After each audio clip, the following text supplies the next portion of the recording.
Bismillahirrahmanirrahim. Innal hamdalillah nahmaduhu wa nasta'inuhu wa nastaghfiruh wa na'udzu billahi min shururi anfusina wa min sayyiati a'malina. May yahdihillahu fala mudilla lahu wa may yudlil fala hadiya lahu. Asyhadu an la ilaha illallah wahdahu la syarika lahu wa asyhadu anna Muhammadan abduhu wa rasuluhu fala nabiyya ba'dah. Qala Allah ta'ala ya ayyuhalladzina amanu taqullaha haqqa tuqatih wa la tamutunna illa wa antum muslimun. Faqala ya ayyuhan nasu taqu rabbakum alladzi khalaqakum min nafsin wahidah wa khalaqa minha zawjaha wa batha minhuma رجالا كثيرا ونساء واتقوا الله الذي تساءلون به والأرحام إن الله كان عليكم رقيبا يا أيها الذين آمنوا اتقوا الله وقولوا قولا سديدا يصلح لكم أعمالكم ويغفر لكم ذنوبكم ومن يطع الله ورسوله فقد فاز فوزا عظيما. أما بعد فإن أصدق الحديث كتاب الله وخير الهدي هدي محمد صلى الله عليه وعلى آله وصحبه وسلم وشر الأمور محدثاتها فإن كل محدثة بدعة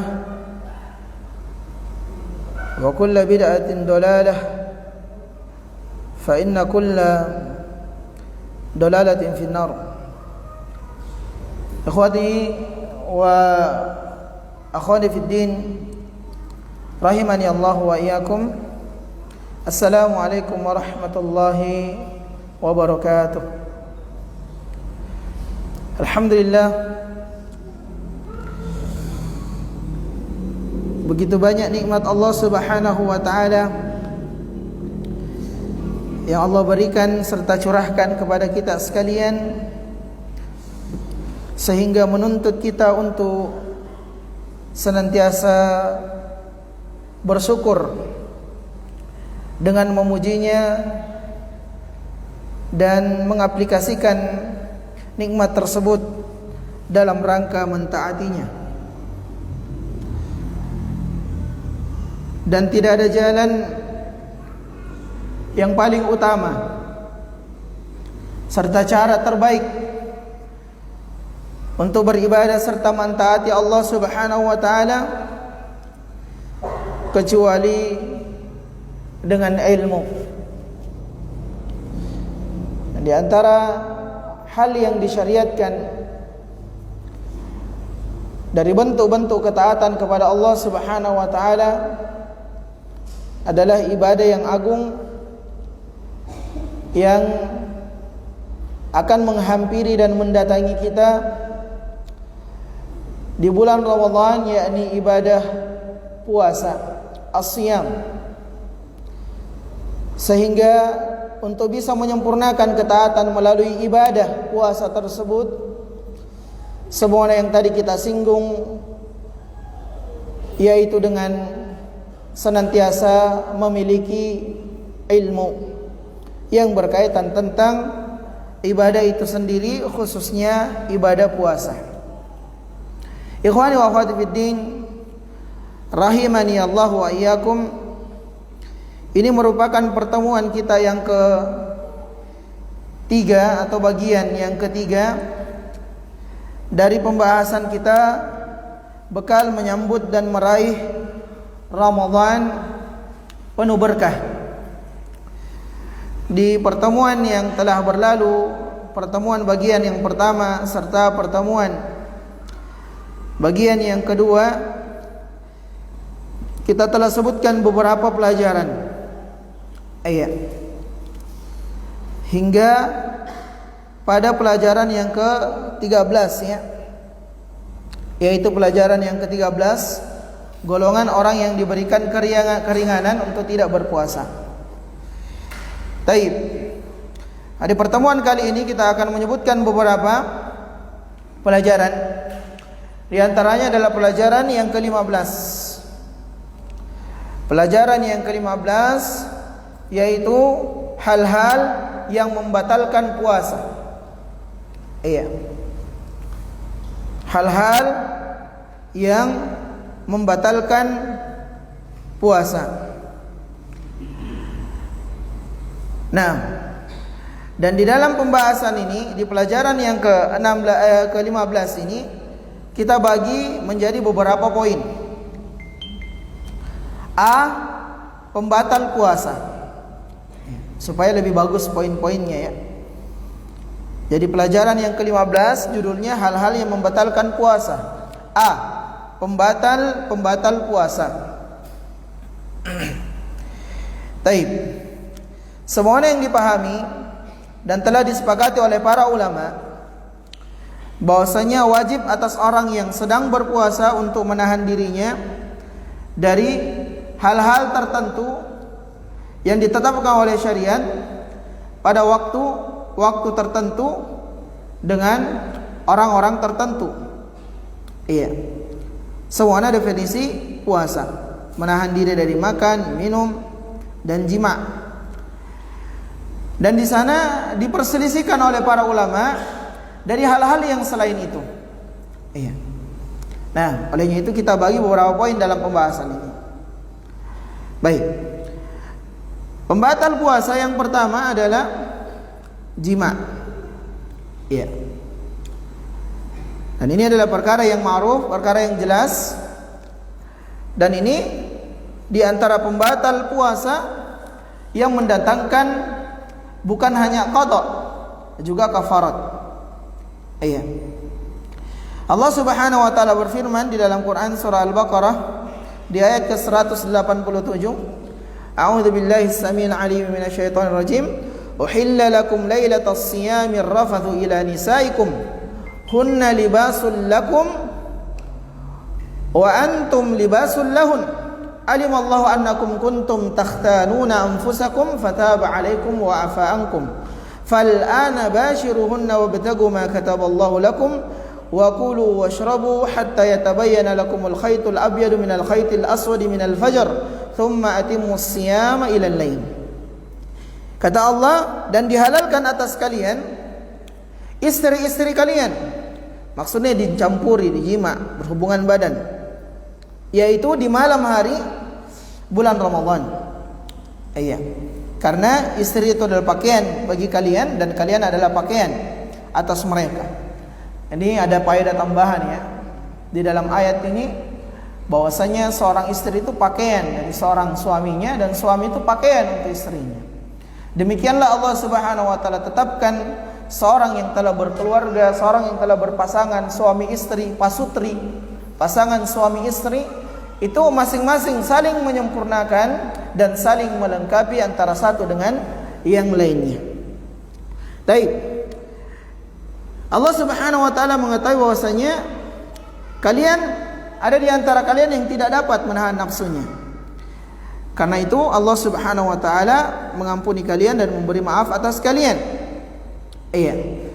Maka campurilah mereka dan ikutilah apa yang Allah Subhanahu wa taala tetapkan untuk kalian, dan makan minumlah kalian ya sampai terangnya benang putih antara dengan benang hitam, yaitu fajar. Kemudian sempurnakanlah puasa itu sampai datangnya malam. Disebutkan dalam hadis Nabi sallallahu alaihi wasallam dari sahabat Abu Hurairah radhiyallahu taala anhu, hadis yang cukup panjang yang diriwayatkan oleh Al-Imam Al-Bukhari dan Al-Imam Muslim dalam sahih mereka berdua. Tatkala ada seorang laki-laki ya mengunjungi Nabi sallallahu alaihi wasallam, datang kepada Nabi sallallahu alaihi wasallam. Iya, dia berkata, "Celakalah aku, sungguh celakalah aku ya Rasulullah." Iya. Nah, lalu kata Nabi, "Ada apa denganmu?" Iya. Datang-datang bilang celaka, celaka dan celaka. Kata dia, "Celakalah aku karena aku telah melakukan hubungan badan dengan istriku di siang bulan Ramadan, ya, di siang hari bulan Ramadan." Iya. Nah, maka Nabi sallallahu alaihi wasallam langsung menyebutkan tentang kafarat dari perbuatan tersebut. Dan ini diantara keindahan Islam, ya, bahwasanya Allah Subhanahu wa taala menjadikan sebab-sebab ampunan dan jalan-jalan untuk seseorang bisa mendapatkan ampunannya dari dosa yang dia kerjakan sampai dosa yang tertingginya sekalipun. Dosa yang paling tinggi seperti syirik, selama seseorang bertaubat maka ampunan Allah Subhanahu wa taala terbuka untuk hamba-hambanya. Allah berfirman, "Qul ya ibadiyalladzina asrafu ala anfusihim la taqnatu min rahmatillah. Innallaha yaghfirudz dzunuba jami'a." Katakan kepada hamba-hambaku yang menzalimi dirinya, yang jatuh di dalam kubang dosa dan kemaksiatan, jangan pernah sesekali dia berputus asa dengan rahmatku, kata Allah, karena Allah mengampuni seluruh dosa. Lalu Allah jadikan jalan-jalan untuk ampunan tersebut. Di antaranya orang yang batal puasanya karena jima. Nah, maka kafaratnya kata Nabi SAW adalah, apakah engkau mampu untuk berpuasa 2 bulan berturut-turut? 2 bulan berturut-turut. Makanya ini hati-hati. Bulan puasa nanti akan datang pembahasan tentang bolehnya mencium istri, selama tidak dikhawatirkan mengantar kepada jima. Karena adanya dalil istri-istri Nabi dicium oleh Nabi SAW sementara dalam keadaan beliau berpuasa atau di bulan Ramadan. Hanya saja ada pengecualian. Kalau ciuman itu mengantarkan kepada jima, maka jangan coba-coba. Jangan coba-coba. Kecuali antum bisa puasa 2 bulan berturut-turut. Nah, dan harus dilalui dulu ini ya.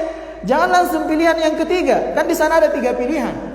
Tapi jangan langsung, tidak apa-apa, kan ada pilihan ketiga. Tidak, harus yang satu, dicoba dulu yang satu. Tidak mampu yang satu, baru kemudian diberi keringanan. Apa itu? Untuk memerdekakan budak. Dicoba dulu itu, tidak mampu, baru diberikan keringanan untuk memberi makan 60 orang miskin. 60 orang miskin diberi makan. Nah, tapi di dalam hadis ini, hadis yang cukup panjang, Nabi SAW sebutkan keringanan-keringanan, sampai terjadi dialog yang mengherankan dan membuat suasana yang istilah kita melucu, humor. Karena kata dia, kalau orang miskin, dia tidak punya harta, tidak punya, dia bisa puasa 2 bulan berturut-turut, tidak bisa merdekakan budak, giliran memberi makan juga tidak bisa. Akhirnya dikasih kurma oleh Nabi SAW. Bagikan ini kepada orang miskin. Ternyata dia bilang, wah, saya tidak tahu siapa lagi orang miskin selain saya Rasulullah di tempat ini.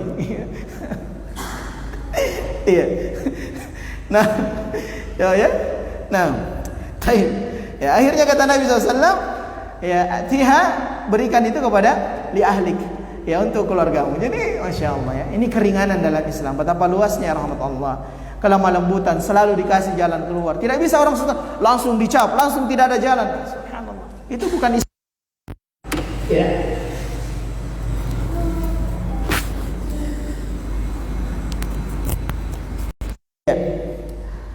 Tidak bisa seseorang langsung dihukumi, langsung divonis, lalu kemudian tidak ada jalan keluar. Itu bukan Islam. Ala kulli hal, ini hal yang membatalkan puasa. Dan orang yang berjima di siang hari bulan Ramadan, maka dia terkena 5 hukum. Penting ini. Hukum yang pertama, puasanya batal.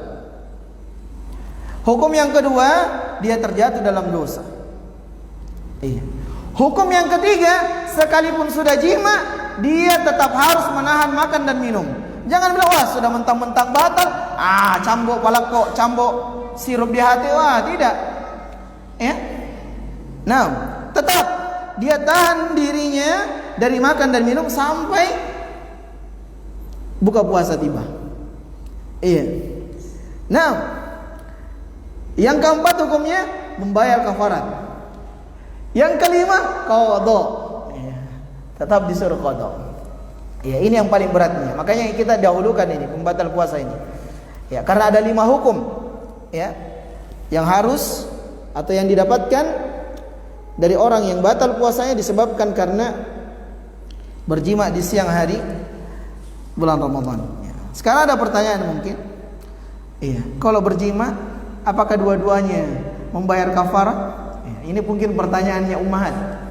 Apalagi mungkin wah, pas lagi jadi ustaz sih. Ya, pasalan dia lena melo. Nah, betul dia yang mau atau sama-sama mau? Iya. Nah, baik. Apakah istrinya membayar kafarat? Itu ada rincian dari para ulama. Iya. Dan ada perbedaan. Pendapat yang pertama mengatakan tidak membayar kafarat bagi istri. Ya, kenapa? Karena dalam hadis tadi Nabi hanya memerintahkan suaminya untuk membayar kafarat. Dia tidak sampaikan sama istrimu ya, dia bayar juga kafarat, tidak. Iya. Itu diantara dalilnya. Iya.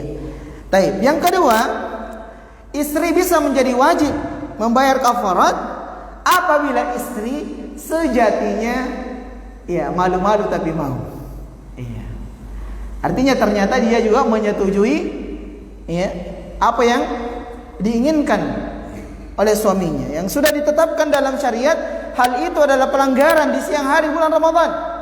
Sehingga berdasarkan firman Allah Subhanahu wa taala, "Wa ta'awanu 'anil birri wat taqwa wa la ta'awanu 'anil itsmi wal 'udwan." Saling menolonglah kalian di atas ketakwaan, di atas kebaikan, ketaatan, dan jangan kalian saling tolong-menolong di atas keburukan dan permusuhan. Jadi suami istri jangan saling tolong-menolong. Mentang-mentang suaminya wah, jangan. Tanya. Nah, nanti malam saya kasih double. Tahan-tahan saja dulu misalnya. Ingatkan. Tapi kalau ternyata sudah diingatkan, sudah ditahan, ngotot suaminya, maka istri tidak dapat kafarat. Tapi batal puasanya? Batal. Dia qada. Dan dia tetap menahan dari makan dan minum di siang hari tersebut. Baik. Nah, kalau ternyata pertanyaannya dia berhubungan badan disebabkan karena lupa, maka puasanya tidak batal selama tidak diteruskan. Sama dengan makan dan minum nanti. Selama tidak diteruskan. Saat ingat buang. Misalnya kita lagi makan kan, oh, lagi puasa. Yang ada di mulut sekarang itu muntahkan. Jangan. Telan. Sama juga itu. Lagi ini tiba-tiba wah puasa. Hentikan ya. Jangan dilanjut ya. Jangan dilanjut. Nah, kalau lupa maka tidak ada dosa baginya, tidak batal puasanya dan tidak terkena kafarat. Dia lanjutkan. Baik, itu yang pertama dari pembatal puasa. Pembatal puasa yang kedua adalah makan dan minum dengan sengaja. Makan dan minum dengan sengaja. Berdasarkan firman Allah Subhanahu wa taala yang sudah kita sebutkan tadi, wa kulu washrabu hatta yatabayyana lakumul khaytul abyadu minal khaytil aswadi minal fajr thumma atimmus siyama ilal lail. Para ulama sepakat bahwasanya makan dan minum dengan sengaja, harus ditaruh poinnya, dengan sengaja itu membatalkan puasa. Karena ada orang makan dan minum tanpa sengaja, lupa. Itu tidak membatalkan puasa. Nah, itu tidak membatalkan puasa. Dan ada pengecualian dari makan dan minum di sini, dan ini akan datang nanti poin pembahasan dari hal-hal yang tidak membatalkan puasa bagi para ummahat yang mungkin memasak, maka dibolehkan untuk dia mencicipi ataupun ingin mengetahui rasa dari masakannya. Diambil sebagian dari kuah misalnya ataupun dicolek misalnya, lalu ditempelkan di lidah untuk dirasa, sekedar dirasai saja. Sekedar dirasa. Tapi bukan ditelan. Dirasa, setelah dirasa tahu kadar asinnya misalnya, manisnya dan seterusnya, dimuntahkan. Itu tidak termasuk dari makan dan minum dengan sengaja. Baik. Yang ketiga, dari pembatal puasa adalah muntah dengan sengaja. Muntah dengan sengaja. Selalu diikutkan dengan sengaja karena ini menjadi poin pembahasan. Kalau tidak dengan sengaja berarti tidak batal, seperti itu. Baik. Berdasarkan hadis dari Abu Hurairah radhiyallahu taala anhu, "Man dara'ahu qai'un wa huwa sha'imun falaysa 'alaihi qada' wa in istaqa falyaqdi." Barang siapa yang muntah dalam keadaan dia berpuasa, tidak ada qada baginya. Dan barang siapa yang muntah dengan sengaja, barang siapa yang muntah dengan sengaja, maka dia qada, dia ganti puasanya. Jadi orang yang sengaja dia muntah, mungkin dia masukkan jarinya dan seterusnya, muntah, maka itu juga termasuk pembatal puasa. Baik, yang keempat dari pembatal puasa adalah haid dan nifas. Haid dan nifas. Dan ini juga ijma' para ulama, bahwasanya haid dan nifas itu termasuk dari pembatal puasa. Sehingga apabila seseorang mungkin di jam 4, mungkin jam 5 sore, tiba-tiba datang haidnya, datang bulan, khususnya di kalangan ummahat, para akhwat, maka batallah puasanya. Hari itu tidak terhitung hari dia berpuasa, melainkan hari itu terhitung hari yang harus dia qada dari hari-hari yang lainnya. Dan perbedaan antara haid dengan salat, adapun salat itu tidak diqada, sementara salat dengan puasa, adapun salat itu tidak diqada saat meninggalkan puasa tatkala haid, adapun puasa tetap diqada. Dan inilah ketentuan syariat. Jangan diakal-akali, wah, salat saja tidak diqada kalau kita haid, masa puasa diqada? Sementara salat itu ibadah lebih agung daripada puasa, urutan yang kedua dalam rukun Islam misalnya. Tidak seperti itu. Nah, kita mengikuti ketentuan dalil syariat. Jadi salat tidak diqada, sementara puasa kalau haid ataupun nifas itu diqada. Taib. Yang kelima dari pembatal puasa adalah keluarnya mani dengan sengaja. Keluarnya mani dengan sengaja. Jadi ada pengecualian lagi. Kalau tidak sengaja maka tidak membatalkan puasa. Nah, karena di dalam hadits qudsi, dari penggalang hadits qudsi, Allah Subhanahu wa taala berfirman, "Yatruku ta'amahu wa syarabuhu wa syahwatuhu min ajli." Mereka meninggalkan makan dan minum serta syahwatnya karena aku. Jadi kalau ternyata dia keluar karena penyakit atau karena kedinginan atau karena kecapean, karena itu mani terkadang keluar bukan hanya saat berhubungan, biasa keluar karena kedinginan, karena penyakit, karena kepanasan, atau mungkin keluar karena mimpi basah. Biasanya mungkin para orang-orang yang baru balik, dari kalangan akhwat ataupun ikhwan yang baru balik, itu biasa diantaranya tanda-tanda mulai balik itu mimpi basah. Dan biasa terjadi di tengah hari di bulan Ramadan. Maka kalau ternyata tidak sengaja, tidak membatalkan puasanya. Adapun kalau dia mengeluarkan apapun caranya, dia keluarkan dengan sengaja, entah itu dengan menonton ataupun dengan mendengar ataupun hal-hal yang menjadi dia keluar dengan sebab-sebab kesengajaannya, maka itu menjadi sebab puasanya batal. Dia berdosa dan dia harus qada puasanya. Baik. Lalu yang keenam dari pembatal puasa adalah segala sesuatu yang semakna dengan makan dan minum. Segala sesuatu yang semakna dengan makan dan minum. Nah, ini tambahan ini penting. Karena ada sebagian orang betul-betul mengakal-akali syariat Allah. Seperti mohon maaf patoleh, yang suka smoking. Wah, kata dia kan cuma makan dan minum dilarang. Kalau ngerokok kan tidak makan dan minum, hanya hisap mengisap. Allahu musta'an ya. Jadi di sini ditekankan dari pembatal puasa segala sesuatu yang semakna dengan makan dan minum. Semakna dengan makan dan minum, termasuk diantaranya merokok. Nah, atau mungkin ada cairan-cairan infus yang fungsi cairan itu untuk suplemen makanan. Beda kalau memang obat beda. Kalau suplemen makanan, maka itu termasuk. Nah, makanya dikasih bahasa semua sesuatu yang semakna dengan makan dan minum. Maka itu juga membatalkan puasa. Taib. Yang ketujuh, dari pembatal puasa adalah niat yang kuat untuk membatalkan puasanya. Niat yang kuat untuk membatalkan puasa. Jika ada seseorang yang berniat, kuat niatnya mau membatalkan puasanya, maka puasanya telah batal. Sekalipun dia belum makan dan minum. Berdasarkan hadits Nabi SAW, innamal a'malu binniyat.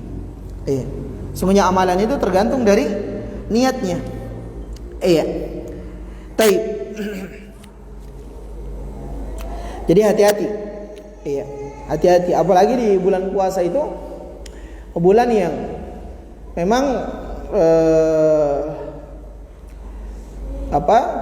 makanan dan minuman itu seolah-olah tiba-tiba muncul saja berseliweran di depan kita. Nah, pokoknya di jalan-jalan itu kalau kita keluar rumah mau kerja, misalnya yang kerja di luar, di jam-jam 12 ke atas itu sudah baunya sudah menyengat.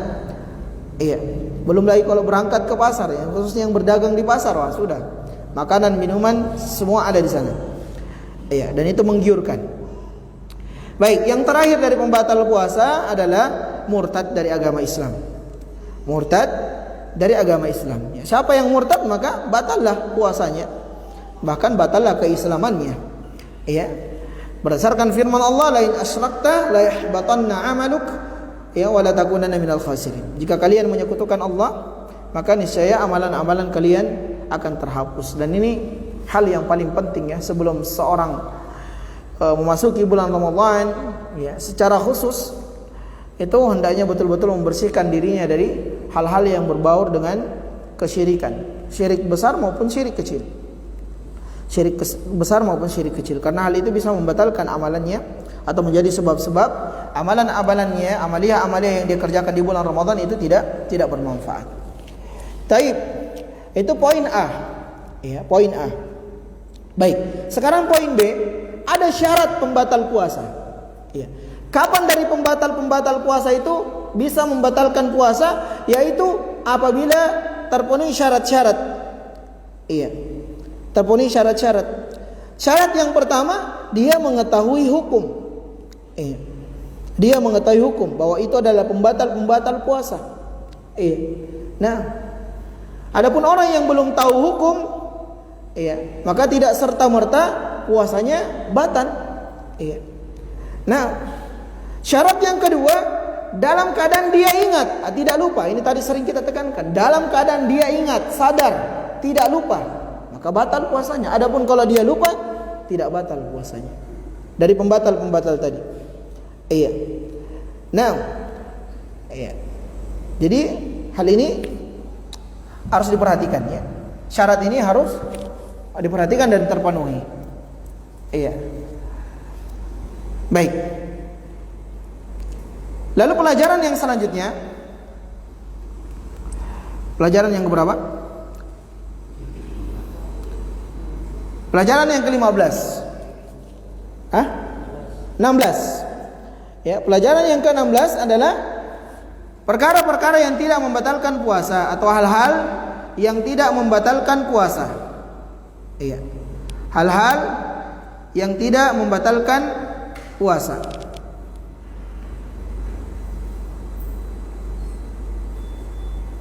Pelajaran yang ke-16 ya. Baik.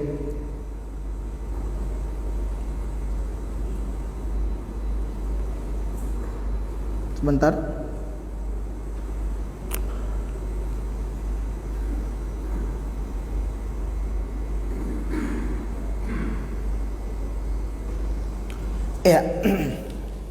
Yang pertama dari perkara yang tidak membatalkan puasa, memasuki pagi hari dalam keadaan junub.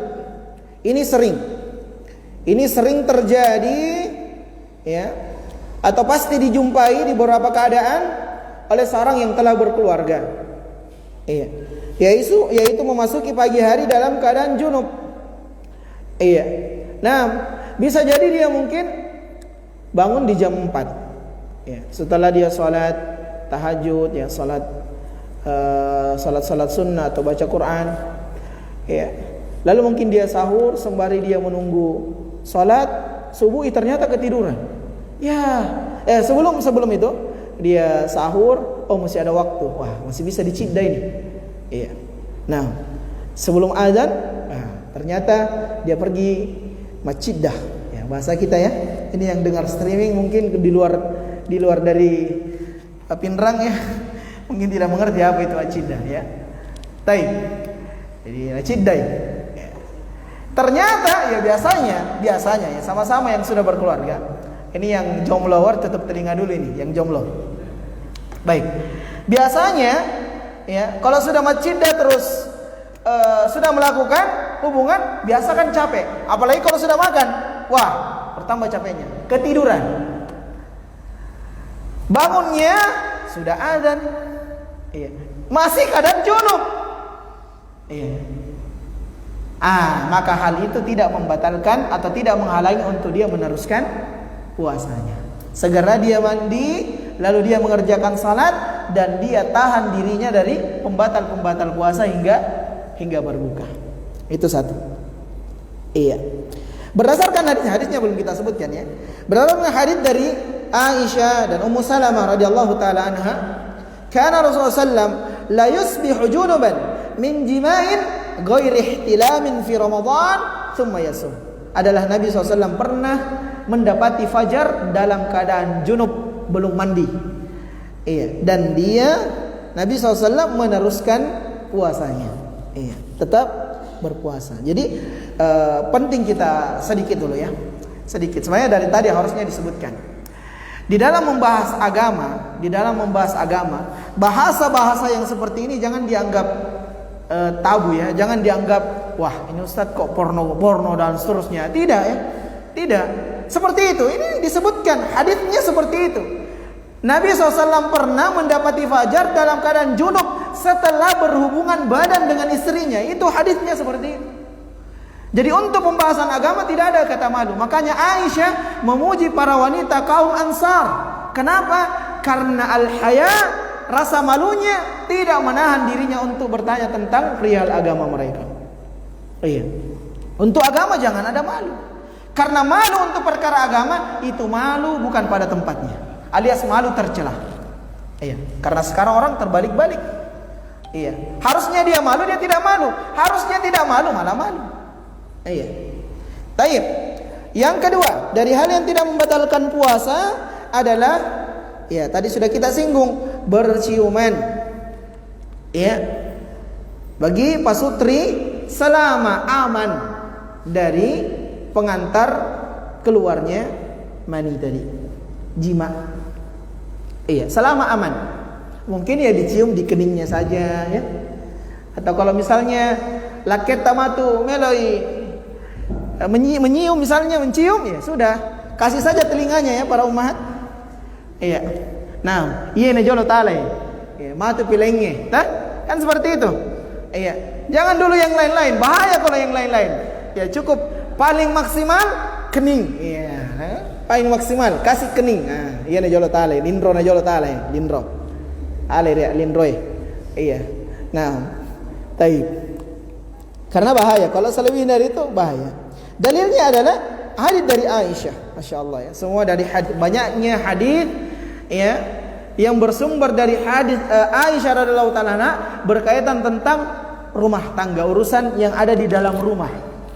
Ya, ini diantara keutamaan Aisyah dan manfaat Aisyah dinikahi oleh Nabi SAW dalam keadaan masih muda. Iya. Aisyah berkata, "Kana Rasulullah SAW yukabbilu wa huwa shaim wa yubashiru wa huwa shaim walakinnahu amlakukum lil arbihi." Dahulu Nabi SAW itu mencium, mencumbu padahal beliau sedang berpuasa. Ini coba lihat, Aisyah menceritakan ini. Iya.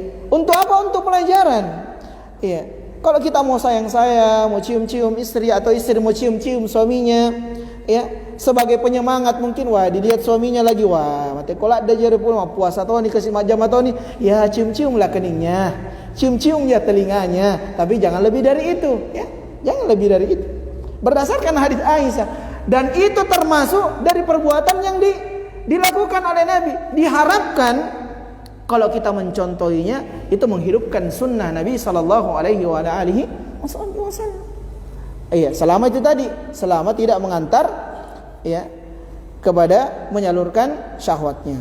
Makanya ditekankan di sini selama mampu menahan syahwatnya. Iya. Baik.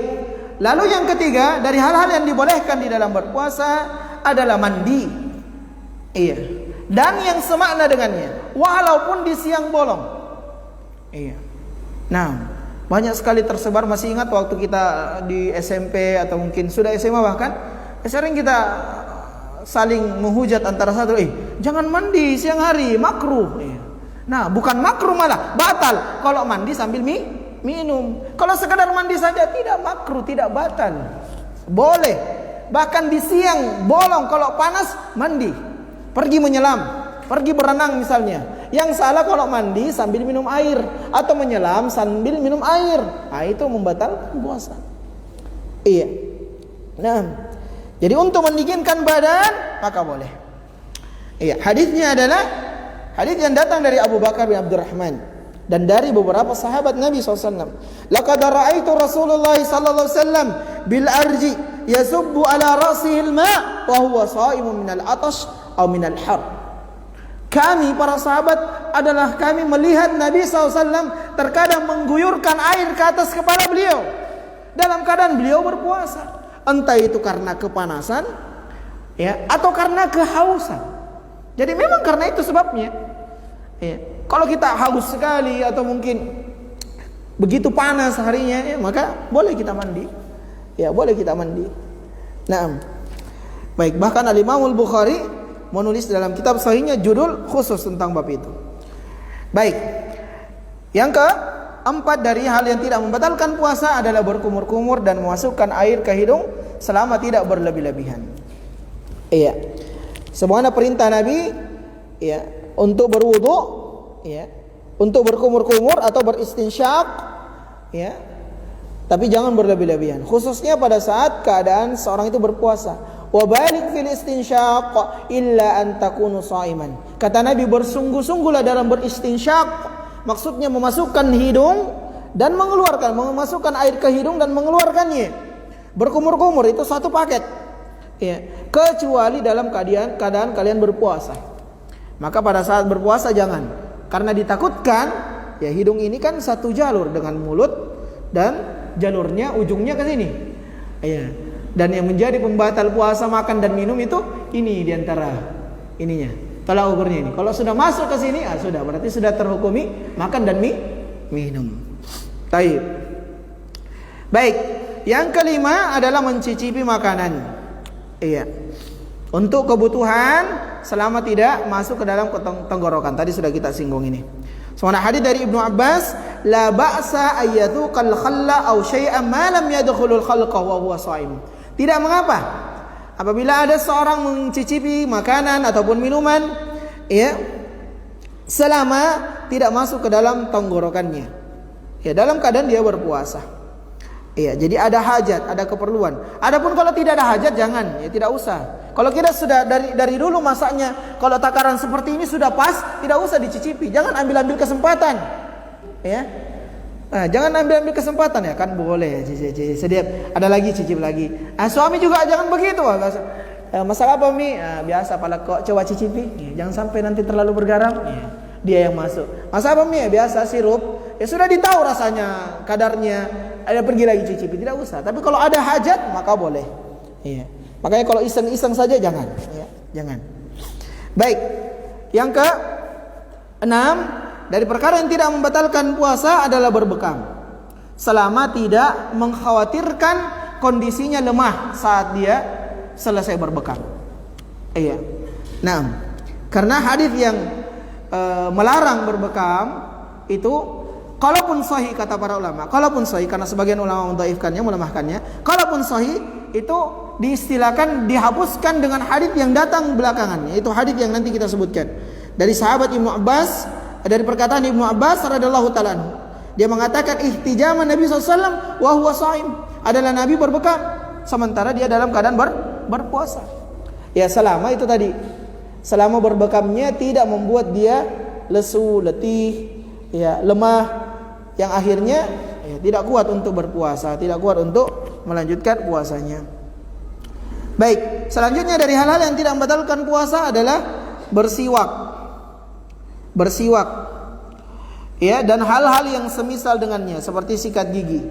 Walaupun sebagian ulama menyarankan untuk di siang hari, ya, sebaiknya dihindari pemakaian odol. Jadi boleh pakai sikat gigi saja, tapi dihindari pemakaian odol.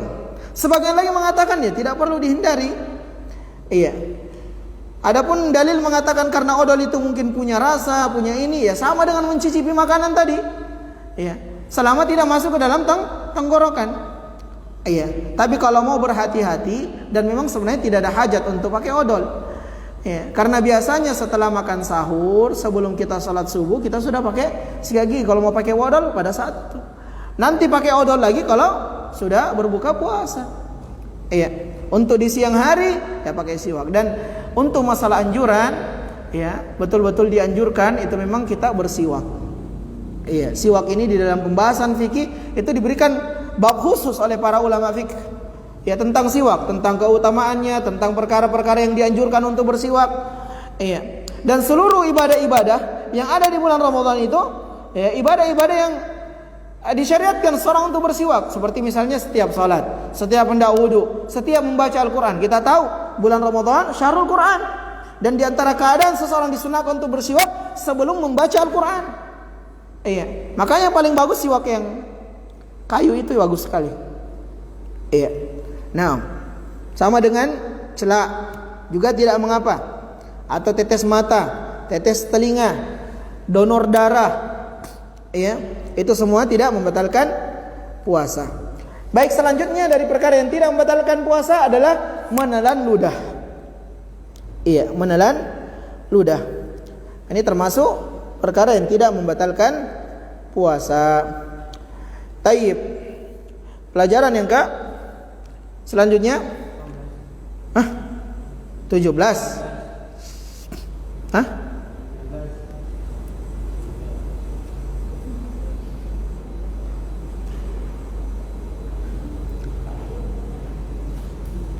Pelajaran yang ke-17.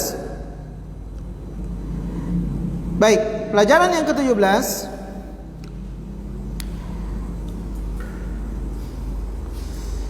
adalah adab-adab puasa. Iya. Adab-adab puasa. Atau tidak? Jangan, nanti ini kita masukkan di pelajaran atau pertemuan yang akan datang. Terkait adab dan etika saat berpuasa ini, kita mau simpulkan ya, simpulkan dari satu hari itu apa yang harusnya dikerjakan oleh seorang muslim supaya maksimal. Ya, nanti kita belakangan. Jadi kan pelajaran yang selanjutnya adalah bab atau pelajaran selanjutnya tentang i'tikaf. Ya. Tentang i'tikaf. Iya. Tentang i'tikaf. Panjang pembahasan kalau i'tikaf ya.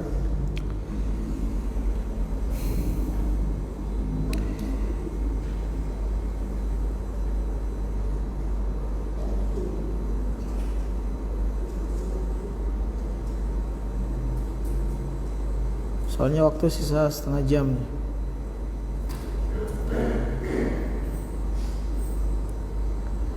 Ya mungkin i'tikaf terkait perihal hari raya, ya mungkin kita sebutkan di sela-sela kalau ada pelajaran di hari-hari Ramadan insyaallah.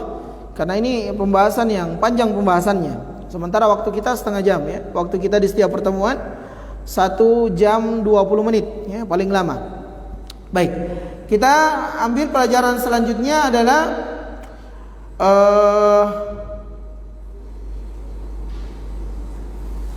interaksi seorang muslim di bulan Ramadan. Interaksi seorang muslim di bulan Ramadan. Ya, ini pelajaran selanjutnya. Maksudnya apa? Hendaknya seorang muslim itu betul-betul memanage dari aktivitasnya di bulan Ramadan, ya, apa yang paling banyak yang dia harus habiskan dengannya. Ya, apa yang paling banyak dia harus habiskan dengannya. Kenapa? Penting pembahasan atau poin ini kita jadikan pelajaran karena datangnya bulan Ramadan bersamaan dengan itu kaum muslimin juga tiba-tiba jadi pedagang semua. Iya. Nah, tiba-tiba jadi pedagang semua. Sehingga sebagian besar kita disibukkan dengan dagangannya di bulan Ramadan. Iya. Tidak tercela secara mutlak. Tapi kalau menyibukkan waktu 30 bulan atau 29 hari, 30 bulan, 30 hari atau 29 hari selama Ramadan dagang, Allahumma musta'an. Iya, jangan. Karena bulan Ramadan ini cuma sekali kita dapat. Dan tidak ada jaminan Ramadan tahun depan kita masih dapatkan. Iya. Nah, maka atur betul-betul aktivitasnya. Maka aktivitas yang paling banyak, iya, yang hendaknya dilakukan di bulan Ramadan adalah beramal saleh. Iya. Hendaknya setiap kaum muslimin ataupun muslimat itu memanage dari aktivitasnya selama bulan Ramadan, mengisi hari-harinya dengan amal saleh. Iya, amal saleh. Dan jangan kira berdagang itu tidak termasuk dari ibadah. Iya. Karena apabila kita berdagang, iya, untuk bisa makan, untuk bisa minum, untuk bisa menghidupi keluarga, ya, untuk menghindari dari meminta-minta misalnya, ya, mengantarkan kepada ketaatan kepada Allah Subhanahu wa taala, maka itu bisa bernilai ibadah. Iya. Cuman ada ibadah-ibadah yang agung. Ya. Ibadah ada tingkatan-tingkatannya. Di antara amal saleh di bulan Ramadan yang hendaknya banyak waktu kita habiskan dengannya adalah berinteraksi dengan Al-Quran. Iya. Banyak berinteraksi dengan Al-Quranul Karim. Iya. Cukuplah 11 bulan yang telah berlalu, iya, kita begitu jarang untuk berinteraksi dengan Al-Quran. Iya, cukup. Jangan sampai bulan Ramadan datang, ya, sama dengan bulan-bulan yang lain. Kita masih terlalaikan dengan interaksi kita dengan gadget, dengan handphone, dengan Android. Iya. Nah, jadi harus di manage. Iya. Makanya sudah dijadwalkan memang, pokoknya saya Ramadan tahun ini insya Allah 10 kali khatam Al-Quran. Berarti kalau 10 kali khatam dari 30 hari dia bagi. Iya. Dia bagi. Iya. Karena para ulama seperti itu di bulan Ramadan, Masya Allah, bacaan Quran mereka iya, betul-betul mengagumkan. Iya. Seperti diceritakan oleh Al-Imam An-Nawawi, iya, di dalam kitab beliau Al-Adab fi Hamalatil Quran. Iya. Disebutkan tentang Imam Syafi'i, disebutkan tentang Utsman bin Affan menghatamkan Al-Quran dari satu rakaat di salat malamnya. Masya Allah. Iya. Di sana ada hadis Nabi SAW, iya, menganjurkan untuk khatam Al-Quran itu tidak lebih dari 3 hari, tidak kurang dari 3 hari. Iya. Kalau 2 hari, iya, itu dicela. Kenapa? Mungkin terlalu terburu-buru. Tapi itu pengecualiannya di luar Ramadan. Adapun di bulan Ramadan, kata para ulama, dikhususkan. Sehingga kalau orang bisa menghatamkan Al-Quran bahkan sehari 2 hari sekali khatam, tak ba'san, tidak mengapa. Iya. Nah, apakah itu mustahil? Tidak bisa.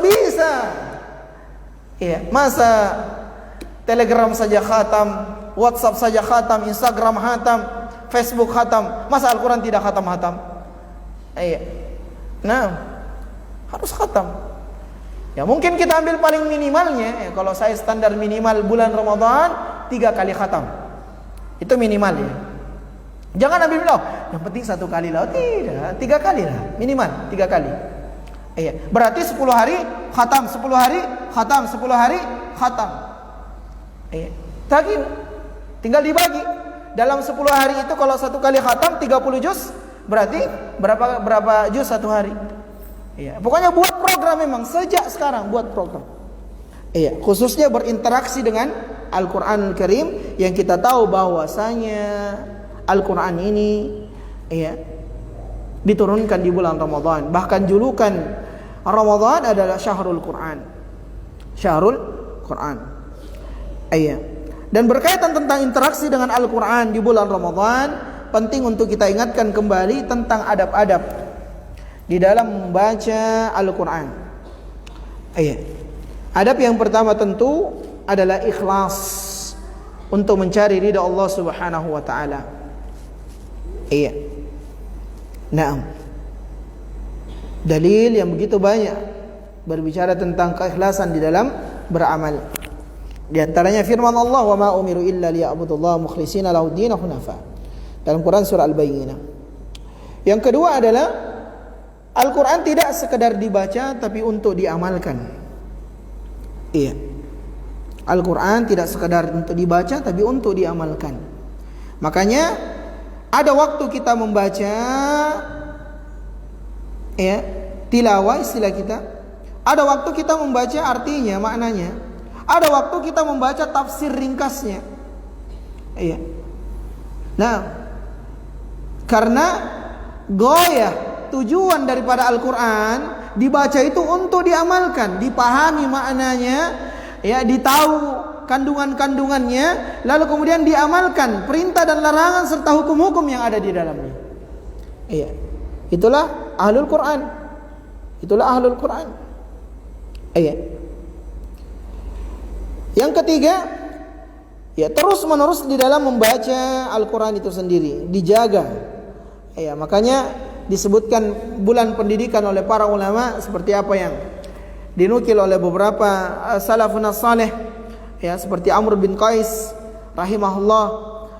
Beliau menutup tokonya di bulan Sya'ban. Di bulan Sya'ban sudah ditutup tokonya. Sibuk dengan beramal, diantaranya banyak membaca Al-Quran. Sebagian mereka mengatakan, Sya'ban syahrul qari, bulannya para qari, bulannya para pembaca Al-Quran sebelum datang Ramadan. Nah, jadi terus membaca Al-Quran itu, terus dipelajari Al-Quran itu. Karena kata Nabi SAW, ta'ahadul Quran, fawalladhi nafsi biyadih, lahu ashaddu tafsiyan minal ibli fi uqaliha. Teruslah kalian mempelajari Al-Quran, membaca Al-Quran, jaga itu Al-Quran. Karena demi zat yang jiwaku berada di tangannya, demi Allah, sesungguhnya Al-Quran itu lebih mudah lepas ketimbang lepasnya ikatan tali unta. Dia harus dijaga terus. Apalagi para penghafal Al-Quran, para santri kalau hadir, santri libur kan? Nah, taib. Lalu kemudian adab yang selanjutnya dalam berinteraksi dengan Al-Quran ini adalah at-tadabbur, mentadabburi, merenungi kandungan dari makna ayat yang kita baca. Makanya sebagian ulama tatkala ditanya mana yang lebih utama, membaca Al-Quran, menghatamkan Al-Quran dengan membaca beberapa ayat tapi mentadabburi maknanya. Nah, maka mereka menjawab di satu sisi membacanya, menghatamkannya utama, tapi di sisi lain lebih utama adalah membaca beberapa ayat namun memahami maknanya. Karena itu tujuan Al-Quran, dipahami. Apalagi memang Allah Subhanahu wa taala banyak di dalam Al-Quran memerintahkan kita untuk mentadabburi Al-Quran. Seperti di dalam Quran surah Shad di ayat ke-29, kitabun anzalnahu ilaika mubarakun liyadabbaru ayatih. Ini adalah sebuah kitab yang diturunkan untukmu wahai Muhammad, mubarak, berberkah, liyatadabbar, untuk ditadabburi, untuk dipahami maknanya, untuk diperhatikan isi dan kandungannya. Dan Allah berfirman, afala yatadabbaruna al-Quran. Ya, tidakkah mereka memperhatikan, mendalami, memahami Al-Quran? Iya. Maka jadikan momentum Ramadan untuk kita banyak berinteraksi dengan Al-Quran, khususnya dalam memahami isi dan kandungan dari Al-Quran itu sendiri. Iya. Lalu kemudian selanjutnya dari adab berinteraksi dengan Al-Quran, membaca Al-Quran termasuk zikir yang paling agung. Olehnya karena itu hendaknya seorang tatkala membaca Al-Quran dalam keadaan suci. Dalam keadaan suci. Iya. Nah, karena Nabi SAW pernah diberi salam di dalam keadaan yang lain. Pernah ditanya, ternyata Nabi SAW mengakhiri untuk menjawab salam. Apa alasannya? Qala inni karihtu an adhkurallah illa ala taharah. Saya itu tidak menyukai menyebut nama Allah kecuali dalam keadaan saya suci. Iya, kalamullah Al-Quran. Iya, walaupun sebagian ulama tidak mensyaratkan karena suci yang dimaksud di dalam membaca ataupun menyentuh Al-Quran, sebagian ulama mengatakan suci dari zatnya ya. Karena yang tidak boleh menyentuhnya seperti firman Allah Subhanahu wa taala, la yamassuhu illal mutahharun, tidaklah menyentuhnya kecuali orang yang suci, maksudnya Islam. Karena selain Islam orang kafir itu najis. Iya. Naam. Ala kulli hal, sebaiknya dalam keadaan suci. Iya. Naam. Tapi haruskah seseorang misalnya para akhwat, para ummahat menutup auratnya di dalam membaca Al-Quran? Kita katakan itu lebih utama. Itu lebih utama. Iya, itu lebih utama. Tapi masalah kewajiban menutup aurat, itu tidak disebutkan oleh para ulama tentang kewajibannya. Iya. Taib. Lalu yang selanjutnya terkait Al-Quran semua yang kita pahami bersama adalah membaca ta'awudz. Membaca a'udzu billahi minasyaitonir rajim. Entah itu di awal surah, di tengah surah ataupun di akhir surah, hendaknya dibaca itu. Berdasarkan firman Allah, fa idza qara'tal Qur'an fasta'id billahi minasyaitonir rajim. Apabila kalian hendak membaca Al-Quran, maka mohonlah perlindungan kepada Allah dari godaan syaitan yang terkutuk. Iya. Adapun bismillah di awal surah disyariatkan. Adapun di tengah atau di akhir surah itu khilaf di kalangan para ulama. Taib. Poin yang selanjutnya terkait interaksi dengan Al-Quran adalah tartil di dalam membaca Al-Quran. Iya. Tartil di dalam membaca Al-Quran. Berdasarkan firman Allah, auzid alaih warattilil Qur'ana tartila, dan baca Al-Quran itu dengan tartil. Kata para ulama, tartil membaca selain perlahan dengan perlahan. Perlahan di sini tidak mesti harus lambat Perlahan demi perlahan di sini, perlahannya disebabkan karena memperhatikan hukum-hukum makharijal huruf dan tajwid yang berkaitan tentang huruf yang kita baca. Karena tata cara dalam membaca Al-Quran itu ada 3 bentuk. Ada yang cepat, ada yang sedang, ada yang lambat. Nah, ada orang baca Quran cepat, temponya cepat, tapi tetap memperhatikan bacaan, hukum-hukum dari bacaannya, tajwidnya, makharijal hurufnya, maka itu tetap disebutkan tartil. Nah, ada yang sedang dalam membaca, ada yang lambat. Terus poin selanjutnya adalah memperindah bacaan di dalam membaca Al-Quran. Memperindah bacaan di dalam membaca Al-Quran. Seperti hadis yang datang dari Barra bin Asib radhiyallahu taala anhu, sami'tu Nabi sallallahu alaihi wasallam yaqra'u at-tin wa zaitun fil 'isya wa ma sami'tu ahadan ahsana sautan minhu aw qira'atan. Saya mendengar Nabi membaca Quran surah At-Tin pada salat Isya, dan saya tidak pernah mendengar bacaan sebaik bacaan Nabi sallallahu alaihi wasallam. Beliau membacanya dengan bacaan yang begitu baik. Dan hadis Nabi SAW dari sahabat Abu Hurairah, Nabi bersabda, "Laisa minna man lam yataghanna bil Qur'an." Bukanlah bagian dari kami atau golongan kami orang yang tidak memperindah bacaan Qur'annya. Memperindah di sini kata para ulama juga adalah dengan memberikan hak-hak dari bacaan Al-Qur'annya. Ya. Jangan memperindah itu sesuai dengan selera kita, mau yang pendek dipanjangkan, yang panjang dipendekkan, tidak, bukan itu maksudnya. Ya. Nah, dan kalau seorang membaca Al-Quran sesuai dengan hukum makhrajnya, indah. Ya, pasti indah. Ya, khususnya bagi orang yang tahu tentang hukum-hukum membaca Al-Quran. Ya, sebaliknya orang bagaimanapun memperindah bacaannya, kalau yang menjadi makmumnya orang yang tahu hukum, ternyata dia melanggar hukum karena untuk memperindah bacaan, wah, tidak indah kedengarannya. Tidak indah kedengarannya. Baik. Lalu kemudian poin yang selanjutnya terkait interaksi dengan Al-Quran adalah menghentikan bacaan Quran saat betul-betul kantuk menyerang. Ya.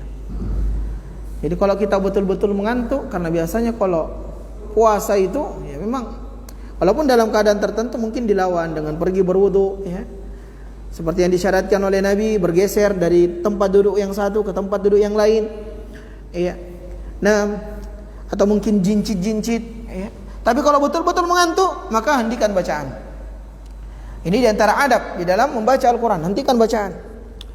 Berdasarkan hadits Nabi SAW yang dikeluarkan oleh Al-Imam Al-Bukhari dan Al-Imam Muslim dari Aisyah radhiyallahu ta'ala anha, anna Nabi SAW qala, "Idza na'isa ahadukum fi shalah, falyarqud hatta yadhhab anhu an-naum.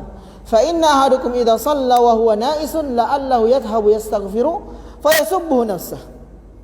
Apabila salah seorang di antara kalian mengantuk ketika salat, maka hendaknya dia tidur terlebih dahulu sampai hilang rasa kantuknya. Ya, ini juga pelajaran khususnya orang-orang yang menegakkan salat lail. Ya, salat di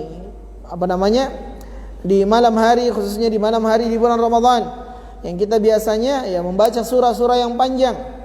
Ya, maka tempuh jalan-jalan ya memang sudah bisa membuat kita kuat, membuat ya mata kita melek, ya misalnya konsumsi kopi dan yang semisal dengannya. Ya, jangan bermodalkan semangat hanya ikut serta lalu kemudian Allahu Akbar. Ada ikhwas bagian seperti itu. Iya. Kalau ngantuk sudah tidur dulu. Iya. Tidur sejenak, mungkin beberapa menit, bangun lalu kemudian ikut bergabung. Iya. Nah. Baik. Karena kenapa? Apa alasannya? Kalau dia paksakan dalam keadaan mengantuk, maka ya mungkin dia mengira dia meminta ampunan, ternyata dia mencela dirinya sendiri. Ya, maksudnya dia tidak tahu apa yang dia ucapkan, ya apa yang dia baca. Ya, sama dengan kalau kita mengantuk baca Quran itu, wah, bahasa kita dilero bacaan bacaannya. Iya. Nah, jadi kalau ngantuk ya sudah, tidur dulu atau lakukan hal-hal yang bisa membuat ngantuk itu tertahan. Iya, pergi. Taib. Baik. Lalu di antara hal yang perlu diperhatikan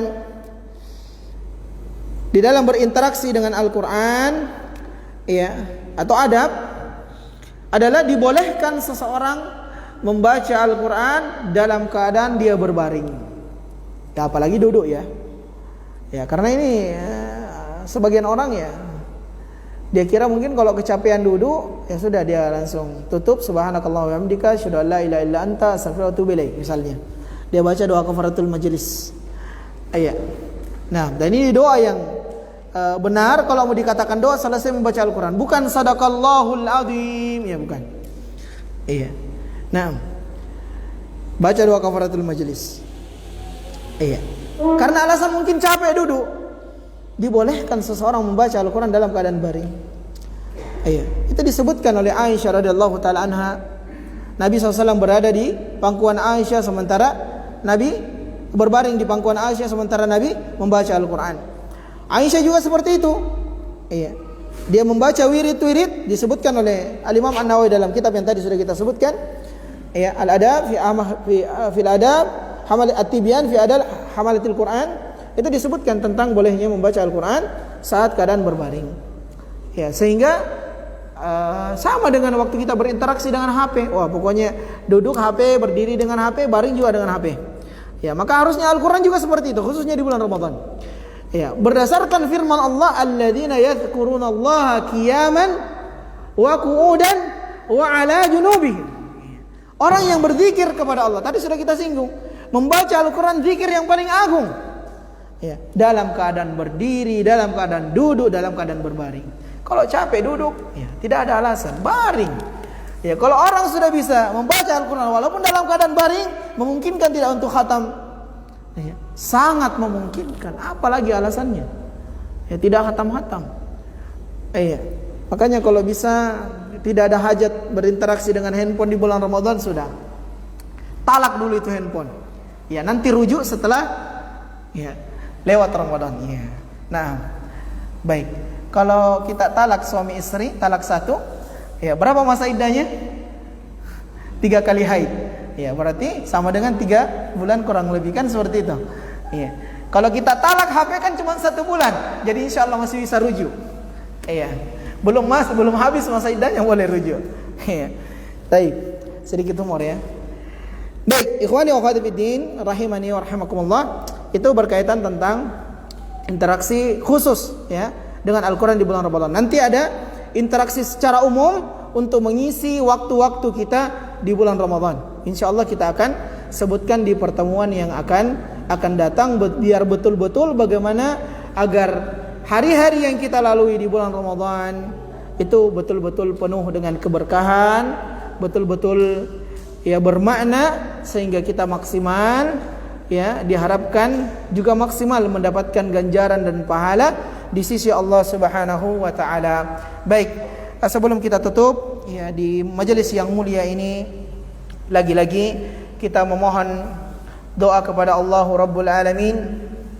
Semoga Allah Subhanahu wa taala ya memperjumpakan kita dengan Ramadan, menjumpakan Ramadan dengan kita, dan memberkahi kita di dalam bulan Ramadan, memberikan taufik dan hidayah serta kemudahan untuk kita mengisi hari-hari di bulan Ramadan dengan ketaatan, dan semoga Allah menerima amaliyah yang kita kerjakan di bulan Ramadan, demikian pula di luar Ramadan. Allahumma amin ya rabbal alamin. Innahu waliyyu dzalika wal qadiru alaih.